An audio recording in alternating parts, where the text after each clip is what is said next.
ഇവിടെ C P എമ്മിൻ്റെ തെരഞ്ഞെടുപ്പ് പരാജയത്തെക്കുറിച്ച് അല്ലെങ്കിൽ മുഖ്യമന്ത്രിയുടെയും സർക്കാരിൻ്റെയും ഭരണവിരുദ്ധ വികാരത്തെ സംബന്ധിച്ചൊക്കെ ചോദിക്കുമ്പോൾ കണ്ടില്ലേ തൃശ്ശൂരിൽ അടി നടക്കുന്നു എന്ന് പറഞ്ഞുകൊണ്ട് VPP മുസ്തഫ ഒളിച്ചോടാൻ ശ്രമിക്കുകയാണ്. VPP മുസ്തഫയോട് താങ്കളൊരു ചോദ്യം ചോദിച്ചു. പരസ്യമായി മാർ കൂർലോസ് തിരുമേനിയോട് മുഖ്യമന്ത്രി മാർ കൂർലോസ് തിരുമേനിക്കെതിരായി ഉപയോഗിച്ച വാക്കിനെ നിങ്ങൾ തള്ളി പറയുമോ?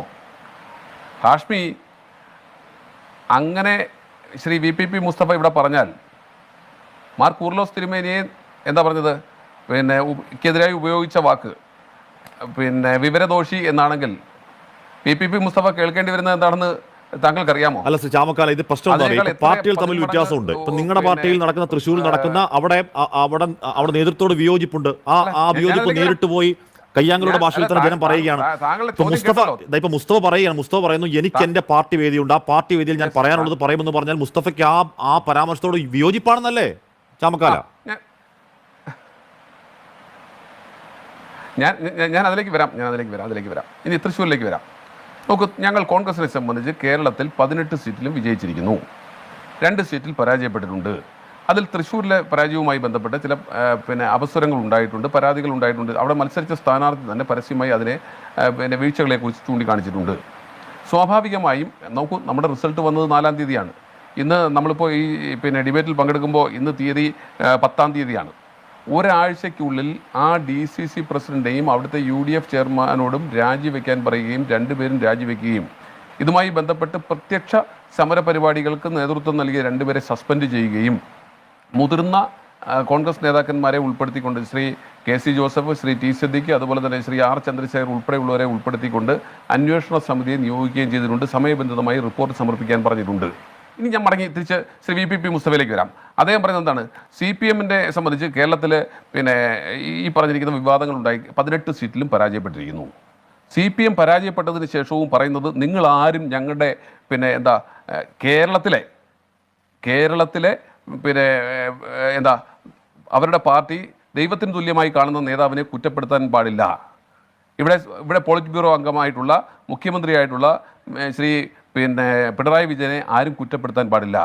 അദ്ദേഹത്തിനെതിരെ കുറ്റപ്പെടുത്തിയാൽ അത് പരമോന്നത പദവിയിലിരിക്കുന്ന തിരുമേനിയാണെങ്കിൽ പോലും, മാർ കൂർലോസ് തിരുമേനിയെ പോലെയുള്ള ഒരാൾ, അദ്ദേഹം എന്നും ഇടതുപക്ഷ സഹയാത്രികനായിരുന്നു എന്നുള്ള കാര്യത്തിൽ നമുക്കൊരു തർക്കവുമില്ല. അദ്ദേഹത്തെ പോലും വിവരദോഷി എന്ന് വിളിക്കുന്ന സാഹചര്യത്തിലേക്ക് എത്തുന്നു. ഇതിൽ ആരാണ് യഥാർത്ഥത്തിൽ വിവരദോഷി എന്ന് കേൾക്കുന്നവർക്ക് മനസ്സിലാവും, അത് വേറെ വിഷയം. പക്ഷേ അങ്ങനെ ഒരു സാഹചര്യത്തിലേക്ക് മുഖ്യമന്ത്രി എത്തിച്ചേരുന്നെങ്കിൽ മുഖ്യമന്ത്രിയുടെ മനോനിലയെ സംബന്ധിച്ചാണ് നമ്മൾ സംശയിക്കേണ്ടത്. അദ്ദേഹം യഥാർത്ഥത്തിൽ കേരള രാഷ്ട്രീയത്തെ എങ്ങനെയാണ് അദ്ദേഹം വിലയിരുത്തുന്നത് എന്നാണ് നമുക്ക് ബോധ്യപ്പെടുന്നത്. ഇവിടെ നോക്കൂ, ഈ തെരഞ്ഞെടുപ്പിൽ CPM-നെ സംബന്ധിച്ച് രാഷ്ട്രീയമായും സാമൂഹ്യമായും CPM പരാജയപ്പെട്ടിരിക്കുകയാണ്, LDF പരാജയപ്പെട്ടിരിക്കുകയാണ്. ഞാൻ എടുത്തു പറയുന്നു, രാഷ്ട്രീയമായും സാമൂഹ്യമായും പരാജയപ്പെട്ടിരിക്കുന്നു. അത്തരത്തിലൊരു പരാജയത്തിലേക്ക് എത്തിപ്പെട്ടത് CPM-ന്റെ രാഷ്ട്രീയമായ നിലപാടുകൾ മൂലമാണ്. അവരുടെ കാലിനടിയിലെ മണ്ണൊലിച്ചു പോയിരിക്കുന്നു. അവർ ഏതൊക്കെ വിഭാഗത്തെ കൂടെ നിർത്താൻ വേണ്ടിയാണോ എന്തെല്ലാം അഭ്യാസങ്ങൾ കാണിച്ചോ അതൊക്കെ മനസ്സിലാകുന്നവരാണ് ആ വിഭാഗത്തിലുള്ളവർ എന്ന് പോലും CPM-ന്റെ നേതാക്കന്മാർക്ക് ഇതുവരെ മനസ്സിലായിട്ടില്ല. അപ്പോൾ ആ വിഭാഗത്തിലുള്ളവർ പോലും യഥാർത്ഥ രീതിയിൽ ചിന്തിക്കുകയും അവരൊക്കെ ജനാധിപത്യ ചേരിയുടെ ഭാഗമാവുകയും ചെയ്തു. അക്ഷരാർത്ഥത്തിൽ പറഞ്ഞാൽ ഉത്തരത്തിൽ നിന്ന് എടുക്കാൻ കഴിഞ്ഞില്ല, കക്ഷത്തിൽ നിന്നത് പോവുകയും ചെയ്തു എന്നാണ് CPM-ന്റെ ഇപ്പോഴത്തെ അവസ്ഥ. നോക്കൂ, ഇവിടെ നമ്മൾ പൂർവികരെ കുറിച്ച് പറഞ്ഞു. ഇവിടെ നമ്മൾ ഇതൊന്നും അല്ലല്ല, ഞാൻ അദ്ദേഹം പറഞ്ഞത് മാത്രമേ ഞാൻ പറയുന്നുള്ളൂ. പ്ലീസ്, എനിക്ക് തത്തുല്യമായ സമയം തരണം.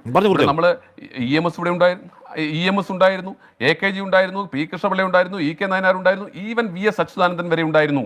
അവരുടെ ഒക്കെ കാലത്ത് രാഷ്ട്രീയത്തെ എങ്ങനെയാണ് കൈകാര്യം ചെയ്യുന്നതെന്ന് നമുക്കറിയാം. ഇവിടെ മുഖ്യമന്ത്രിയെ തിരുത്താൻ ആരുമില്ലേ എന്ന ചോദ്യത്തിന് ആരും ഉത്തരം നൽകുന്നില്ല. രാജാവ് നഗ്നനാണ് എന്ന് പറയാൻ ഒരു DYFI നേതാവ് പോലും ഇല്ലാത്ത സാഹചര്യത്തിലേക്ക് സംസ്ഥാനത്തിൻ്റെ CPM-ഉം സംസ്ഥാനത്തിൻ്റെ ഭരണ നേതൃത്വവും പോയിക്കൊണ്ടിരിക്കുന്നു. പലപ്പോഴും നമ്മൾ പ്രതീക്ഷിച്ചിട്ടുണ്ട്. എന്താ പറയുന്നത്, പലപ്പോഴും ഇത്തരം കാര്യങ്ങളിലൊക്കെ CPM-നെ സംബന്ധിച്ച് മറ്റു പാർട്ടികളിൽ നിന്ന് വ്യത്യസ്തരായി നിന്നിരുന്നത് ആ പാർട്ടിയുടെ മുഖ്യമന്ത്രി അല്ലെങ്കിൽ പാർട്ടി സെക്രട്ടറി ആരോ ആകട്ടെ, ഉന്നത സ്ഥാനങ്ങളിൽ ഇരിക്കുന്നവരെ നിയന്ത്രിക്കാൻ പാർട്ടി ഉണ്ടായിരുന്നു. ഇന്നിപ്പോൾ പാർട്ടിയെയും ഭരണത്തെയും നിയന്ത്രിക്കുന്നത് ഒരാളിലേക്ക് എത്തിക്കപ്പെട്ടിരിക്കുന്നു. ആ ഒരാളിലേക്ക് എത്തിപ്പെടുമ്പോൾ അദ്ദേഹം പറയുന്നതാണ്, അതെന്ന് പറയുമ്പോൾ ഏകാധിപത്യമാണ്.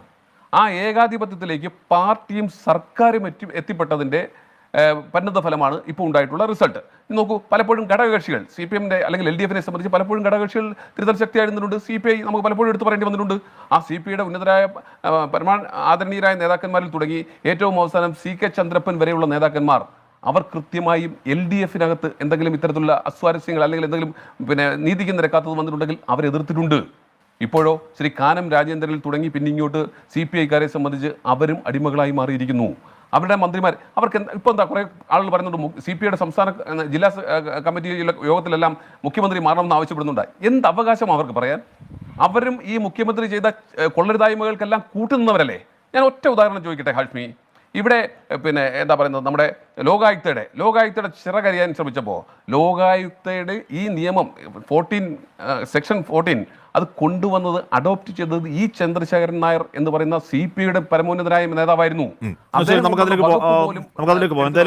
എന്തായാലും CPI-യുടെ തിരുവനന്തപുരം ജില്ലാ എക്സിക്യൂട്ടീവിൽ ആലപ്പുഴ ജില്ലാ കൗൺസിലൊക്കെ പിണറായിക്കെതിരെ നേർക്കുന്ന വിമർശനം ഉണ്ടാവുന്നുണ്ട്.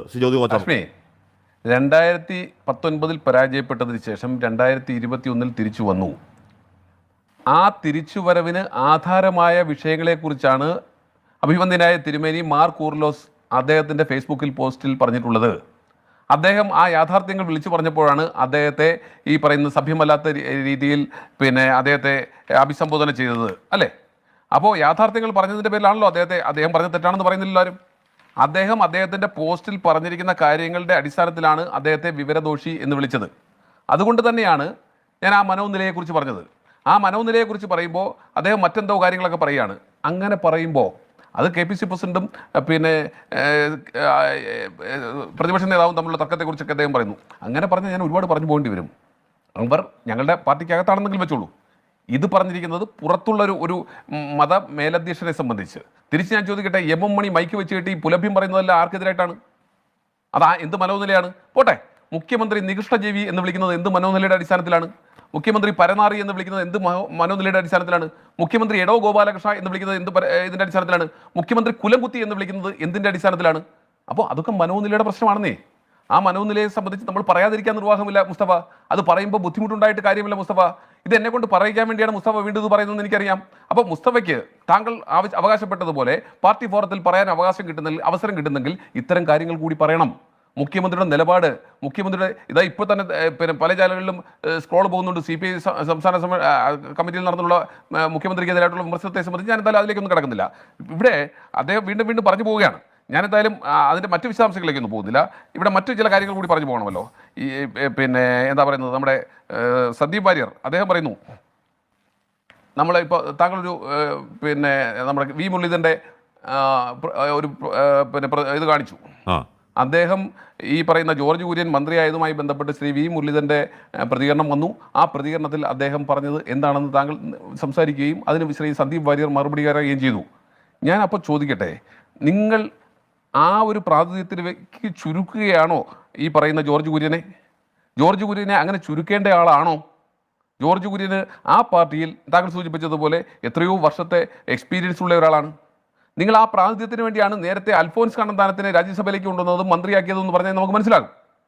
ഇപ്പോഴും നിങ്ങളുടെ മനസ്സിൽ നിങ്ങളുടെ സഹപ്രവർത്തകനായി നിൽക്കുന്ന ജോർജ് കുര്യനെ സംബന്ധിച്ച് അദ്ദേഹം ഒരു അന്യമതസ്ഥനാണ്, അദ്ദേഹത്തിന് ആ പരിഗണനയാണ് ഞങ്ങൾ നൽകിക്കൊണ്ടിരിക്കുന്നത് എന്ന നിങ്ങളുടെ മനോനിലയും പുറത്തു വരികയാണ്.